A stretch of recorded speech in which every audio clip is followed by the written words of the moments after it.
Hello guys, new भिडियोमा तपाईलाई स्वागत छ। र आजको भिडियोमा हामी कुरा गर्न जाँदैछौँ कि तपाईँले आफ्नो मोबाइल फोनमा एन्ड्रोइड एप्लिकेसन कसरी बनाउन सक्नुहुन्छ। एकदमै सजिलो छ र आफ्नो लागि प्राइभेट एप्लिकेसन आफ्नै युजको लागि तपाईँले बनाउन सक्नुहुन्छ विदाउट कोडिङ र कम्प्युटर बिना।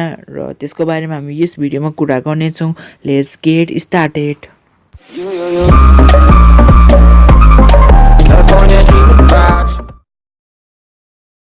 कम्प्युटरबाट र आफ्नो फोनबाट स्टेप त्यस्तै हो। तपाईँले यो दुइटामै रन गर्न सक्नुहुन्छ। र कसरी रन गर्न सक्नुहुन्छ भनेर म पछि तपाईँलाई भनिदिनेछु। र अहिलेको लागि यो भिडियो स्टार्ट गरौँ। र यो तपाईँले फर्स्टमा एउटा एप्लिकेसन खोल्नुपर्ने हुन्छ। मैले त्यो एप्लिकेसनको लिङ्क तल डिस्क्रिप्सनमा दिएको छु, त्यहाँ क्लिक गरेर तपाईँले इजी डाउनलोड गर्न सक्नुहुन्छ। र डाउनलोड गरिसकेपछि यस्तो खालको तपाईँले स्क्रिनमा त्यस्तो खालको देख्न सक्नुहुन्छ। र तपाईँले त्यहाँ फर्स्टमा लगइन गर्नुपर्ने हुन्छ। र लगइन गरेपछि तपाईँले इजिली त्यहाँ एउटा एप बनाउन सक्नुहुन्छ। र यहाँ तपाईँले यसको फिचरहरू पनि देख्न सक्नुहुन्छ। र फर्स्टमा तपाईँले साइन इन गर्नुपर्ने हुन्छ। तपाईँले फेसबुकबाट गर्नु सक्नुहुन्छ, गुगलबाट पनि गर्न सक्नुहुन्छ। र मैले फेसबुकबाट साइन इन गरेको छु। र साइन इन गरेपछि तपाईँले एपहरू इजी डेभलप गर्न सक्नुहुन्छ। र यहाँ तपाईँले यहाँ फोन नम्बरहरू फर्स्ट नेमहरू मागेको छ। र म त्यहाँ इन्टुमा क्लिक गर्छु। त हाले पनि हुन्छ, नहाले पनि हुन्छ। र तपाईँले आफ्नो एकाउन्ट साइन इन गरिसकेपछि तपाईँले यहाँ माथिपट्टि तपाईँले प्लसको आइकन देख्नुहुन्छ। त्यहाँ प्लसको आइकनमा तपाईँले क्लिक गर्नुपर्ने हुन्छ।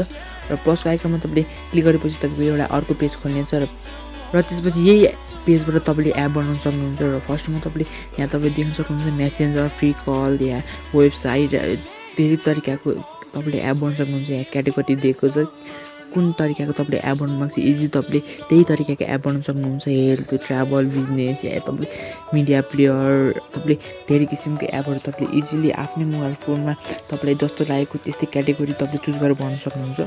र यति गरिसकेपछि मैले त्यहाँ एउटा वेब एप भन्ने एउटामा क्लिक गरेको छु। र यो क्याटेगोरीमा चाहिँ तपाईँले HTML तपाईँको 9 या 10 क्लासतिर पढ्नुभएको छ भने त्यहाँको तपाईँले त्यो बनाएको वेबसाइटको तपाईँले यहाँ फाइल राखेर पनि तपाईँले वेब एप्लिकेसन तपाईँले क्रिएट बनाउन सक्नुहुन्छ। एप बनाउन चाहन्छु मेरो प्राइभेट एप, र म युट्युबमा क्लिक गर्छु। र मेरो युट्युबको लागि एउटा एप बनाउन चाहन्छु। युट्युबको जस्तै एउटा मेरो पर्सनल भिडियोहरू भएको कलेक्सन भएको एउटा एप बनाउन चाहन्छु। र म त्यहाँ युट्युबको आइकनमा क्लिक गरेपछि यस्तो खालको अप्सन आउनेछ। अप्सन आएपछि त्यहाँ नेक्स्टमा क्लिक गर्नुपर्ने हुन्छ तपाईँले।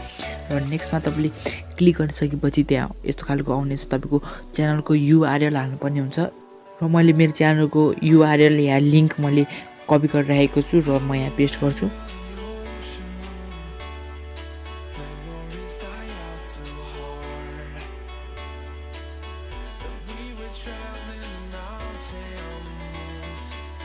र पेस्ट गरिसकेपछि त्यहाँ तपाईँले यहाँ नेक्स्टमा तपाईँले क्लिक गर्नुपर्ने हुन्छ। र अरू एप्रियन्सहरू पनि तपाईँले मिलाउन सक्नुहुन्छ। र म यहाँ नेक्स्टमा क्लिक गर्छु। र नेक्स्टमा क्लिक गरेपछि तपाईँले इजिली आफ्नो एपको नाम लेख्नुपर्ने हुन्छ। र मैले मेरो एपको नाम लेखेको छु। एपको नाम तपाईँले लेखिसकेपछि त्यहाँ तपाईँले नेक्स्टमा क्लिक गर्नुपर्ने हुन्छ। र नेक्स्टमा क्लिक गरेपछि तपाईँको एपको बारेमा लेख्नुपर्ने हुन्छ। डिस्क्रिप्सन तपाईँले लेखे पनि हुन्छ, नलेखे पनि हुन्छ। र म केही लेख्दैछु। र मैले welcome to my YouTube APK of my channel भनेर लेखेको छु। र लेखिसकेपछि मैले नेक्स्टमा क्लिक गर्नुपर्ने हुन्छ।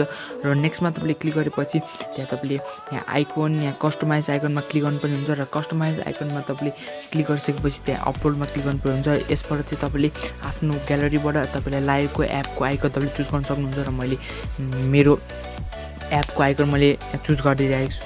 चुज गरिसकेपछि त्यहाँ तपाईँले क्रप गर्नुपर्ने हुन्छ। तपाईँलाई कति चाहिने हो, कुन पार्ट चाहिने भनेर मैले पार्ट सेलेक्ट गरेको छु। र पार्ट सेलेक्ट गरेपछि त्यहाँ तपाईँले क्रपको अप्सनमा तल क्लिक गर्नुपर्ने हुन्छ। र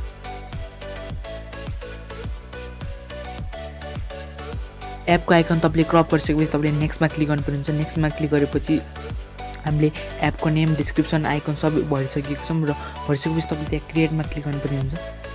र क्रिएटमा क्लिक गरेपछि तपाईँको एप भन्ने प्रोसेस स्टार्ट हुनेछ। र प्रोसेसको वेमा एउटा अर्को पेज खोल्ने चाहिँ यस्तो खालको। र यो पेजमा चाहिँ तपाईँले यहाँ हेर्न सक्नुहुन्छ यो एपको मद्दतले तपाईँले कुन कुन एप बनाउन सक्नुहुन्छ भनेर। र तपाईँले देख्न सक्नुहुन्छ यहाँ यो एपको मद्दतले तपाईँले भर्खर बनाएको एपलाई गुगल प्ले स्टोरमा पब्लिस पनि गर्न सक्नुहुन्छ। भनेदेखि तपाईँको एप मोनिटाइज पनि गर्न सक्नुहुन्छ। मोनिटाइज गऱ्यो भने तपाईँको एपमा एडहरू आउनेछ। र त्यसबाट तपाईँले अर्निङ पनि गर्न सक्नुहुन्छ। र यो एप हामीले आफ्नो प्राइभेट युजको लागि बनाएको, त्यसैले हामी यो एप डाउनलोड गर्नेछौँ। डाउनलोड गर्नको लागि यहाँ डाउनलोड एपमा क्लिक गर्नुपर्ने हुन्छ। र डाउनलोड एपमा तपाईँले क्लिक गरिसकेपछि अर्को पेज खोल्नेछ। र अर्को पेज खोलिसकेपछि तपाईँको यहाँ एप लोडिङ हुँदैछ, क्रिएट हुँदैछ।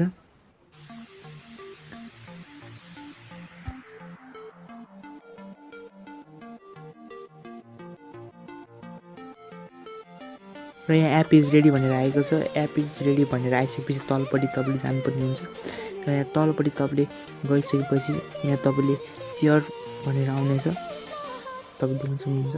यहाँ तल सेयर यो एप भनेर आउनेछ र त्यो सेयर यो एप भन्ने अप्सनमा त्यहाँ लिङ्क दिएको छु, त्यहाँ लिङ्कमा तपाईँले क्लिक गर्नुपर्ने हुन्छ र त्यहाँ लिङ्कमा क्लिक गरिसकेपछि अर्को पेज फेरि खोल्नेछ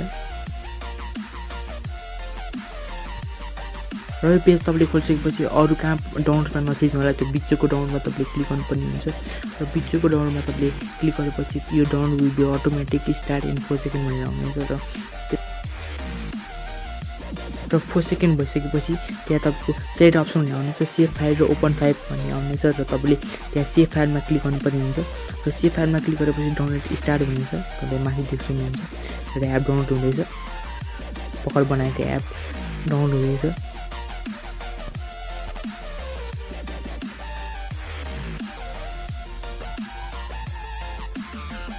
र तपाईँले डाउनलोड कम्प्लिट भइसकेपछि तपाईँले इन्स्टल गर्न सक्नुहुन्छ।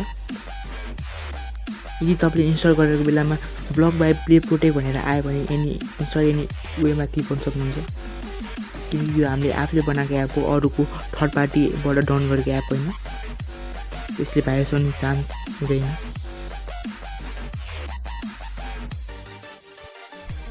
र एप इन्स्टल गरिसकेपछि तपाईँले खोल्नु पनि ओपन गर्न सक्नुहुन्छ। मैले डनमा क्लिक गरेँ र बाहिरबाट यस्तो खालको तपाईँको आइकनको इन्टरफेस देख्छ र म त्यो एपलाई खोल्छु र खोलिसकेपछि तपाईँले यस्तो खालको देख्न सक्नुहुन्छ र खोलिसकेपछि तपाईँले स्क्रिनमा राइट स्वाइप गर्नुपर्ने हुन्छ। राइट स्वाइप गरेपछि त्यहाँ रिभ्युजमा क्लिक गर्नुपर्ने हुन्छ। रिभ्युजमा क्लिक गरेपछि मेरो च्यानलको भिडियोहरू सबै यो एपमा आउनेछ, तपाईँ देख्न सक्नुहुन्छ।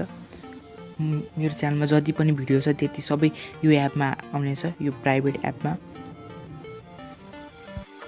र राइट साइड स्वाइप गरेर तपाईँले थिमिङमा क्लिक गरेर त्यहाँ तपाईँले कलरहरू पनि चेन्ज गर्न सक्नुहुन्छ यो एपको।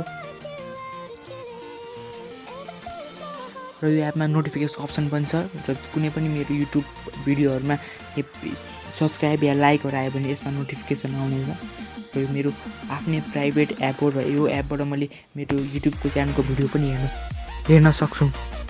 र तपाईँले पनि यस्तै खालको एप तपाईँले आफूले मोबाइलमा फोनमा इजिली बनाउन सक्नुहुन्छ र तपाईँलाई जस्तो लागेको त्यस्तै एपको क्याटेगोरी पनि तपाईँले यहाँबाट चुज गरेर तपाईँले बनाउन सक्नुहुन्छ। तपाईँले त्यहाँ म्यानुअल भन्ने पनि देख्नुहुन्छ, त्यहाँ म्यानुअल भन्ने क्याटेगोरीमा तपाईँले चुज गर्नुभयो भने तपाईँले आफूलाई लागेको जस्तो एप तपाईँको टेक्स्टहरू, भिडियोहरू, इमेजहरू त्यहाँ एप्लिकेसनमा राखेर तपाईँले एप बनाउन सक्नुहुन्छ। भनेदेखि यहाँ अरू पनि फर्मेट छ, वेबसाइटको लिङ्क राखेर तपाईँले इजिली आफ्नो मोबाइल फोनमा एप्लिकेसन एउटा बनाउन सक्नुहुन्छ। र यदि तपाईँलाई मोबाइलमा बनाउन चाहनुहुन्छ भने तपाईँले मोबाइलमा एउटा एप रहेको छ, त्यो एपको मैले लिङ्क तल डिस्क्रिप्सनमा दिएको छु, त्यहाँ क्लिक गरेर तपाईँले त्यो एपलाई डाउनलोड गरेर सेम यो प्रोसेस फलो गर्न सक्नुहुन्छ। भने तपाईँले यदि तपाईँले ल्यापटप या कम्प्युटरमा तपाईँले बनाउन चाहनुहुन्छ भने मैले एउटा वेबसाइटको लिङ्क तल डिस्क्रिप्सनमा दिएको छु, त्यहाँ क्लिक गरेर त्यो वेबसाइटबाट पनि सेम यही प्रोसेस युज गरेर तपाईँले बनाउन सक्नुहुन्छ। यही एपकै एउटा वेबसाइट हो, त्यही वेबसाइटमा गएर तपाईँले इजिली यो एप्लिकेसनहरू बनाउन सक्नुहुन्छ। यदि तपाईँलाई एप बनाउन गाह्रो भयो भने मैले एउटा युट्युब च्यानलको लिङ्क दिएको छु, यो एपको अफिसियल युट्युब च्यानलको लिङ्क दिएको छु, त्यहाँ क्लिक गरेर तपाईँले भिडियो ट्युटोरियल हेर्न सक्नुहुन्छ। त्यहाँ वेहरू छ, प्रोसेसहरू देखाएको छ, त्यहाँ हेरेर तपाईँले इजिली आफूलाई मन लागेको एप बनाउन सक्नुहुन्छ। र आजको लागि यति नै। भिडियो मन परेमा लाइक गरिदिनुहोस् र सब्सक्राइब गरिदिनुहोस् र हामी यस्तै भिडियो ल्याउँदै गर्नेछौँ। प्लिज सपोर्ट गरिदिनु होला। जय नेपाल।